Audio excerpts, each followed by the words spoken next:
Okay, so I'm at Lendrick Lodge with my friend Clare, who's on the retreat with us, who's written a book called Scotland's Wild Medicine. Hello, Clare. Hello. Um, what's your book about, Clare? Well, kind of does what it says on the tin. The book is about reconnecting with nature, particularly in Scotland, for health, well-being and healing.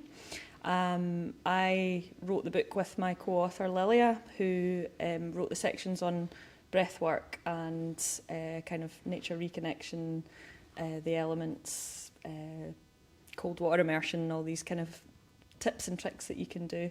And I wrote the sections on foraging and some of the recipes and the kind of herbal side of things as well. Mm. So it's a kind of handbook of how to keep yourself as well as possible in this lovely land. So this morning we went for a walk in the forest, a sort of mindful walk with Nick, and I was kind of thinking about you and what you're seeing when you walk through a woodland compared to what I'm seeing. I mean, I'm seeing beauty, and I'm seeing.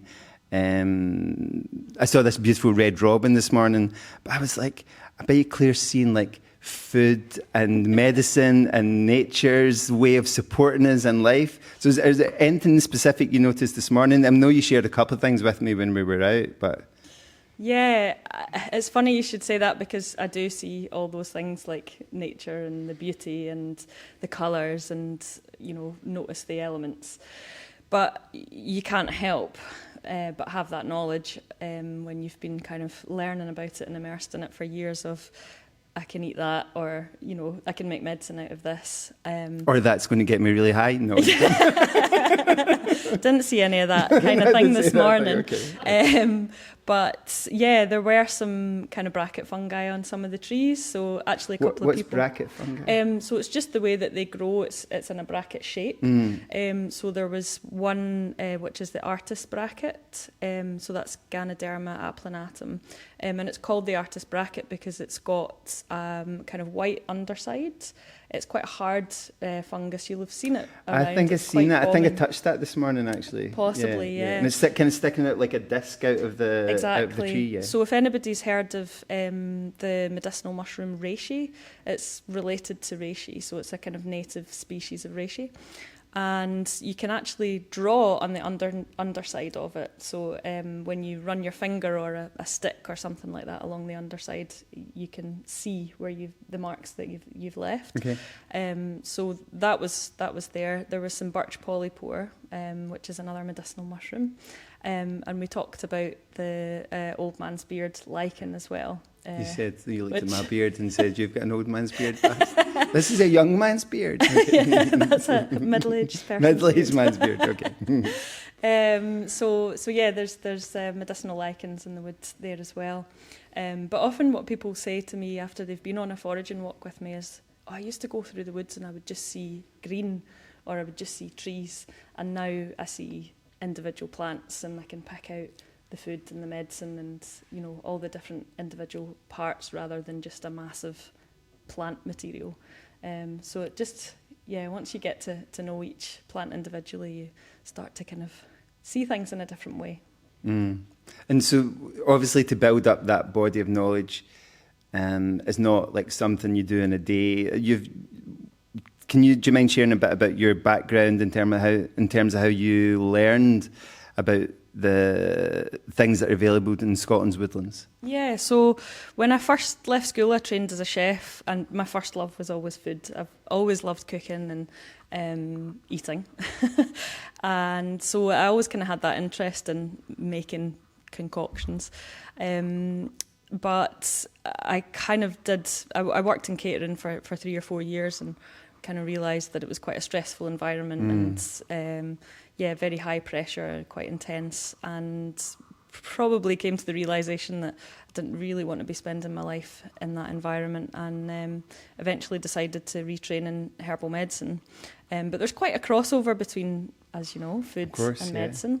And I think learning about the wild native plants for medicine there was just this natural interest in, okay, well, what can I eat out there as well? You know, a lot of the foods or the herbs that we use in the wild are foods as well.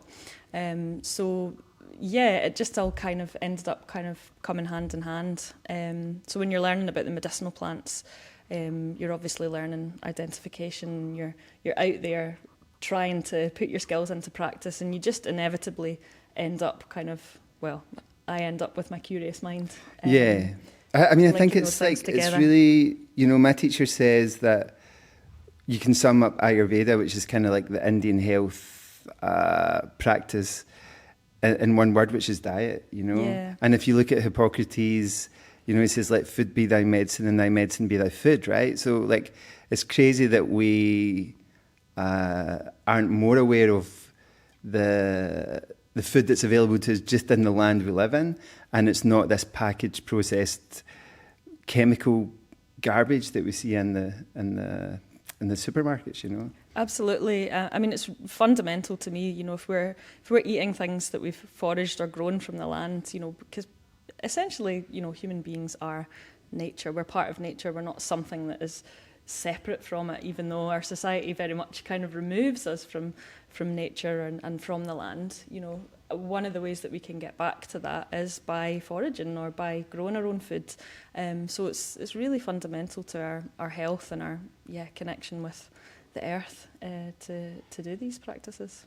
Is there anything that you, when somebody says, well, I don't live in a woodland where I know what's in it, is there anything I can just do even at home? I have my own little like botanic garden where I can grow things that are quite simple to eat. I mean, I know, obviously we know things about like things that are kind of, I don't think they're super like natural to us, to have basil and coriander, but like there's things that are more Scottish or more local. Yeah, I mean, there's obviously, you know, even if you have a small space, you can have containers or window boxes.